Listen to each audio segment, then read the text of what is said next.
Sziasztok! Ma azt fogom megmutatni, hogy mire és hogyan lehet használni a per GIF parancsot. Először is megnyitjuk a parancsort a T betű segítségével, aki laptopon játszik, vagy PC-n, és beírjuk, hogy T per GIF, a játékos nevünk, és utána angolul az adott tárgy nevét. Most azt írtam be, hogy Dirt, kaptam egy földblokkot.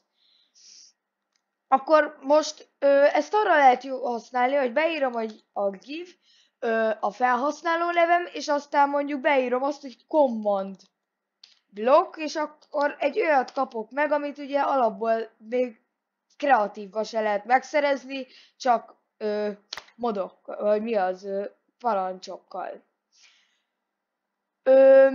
Úgyhogy ennyi. Többet úgy lehet leírni, hogyha beírom, hogy T per GIF, az én játékos nevem, és mondjuk föld, és utána beírok egy számot, mondjuk 10,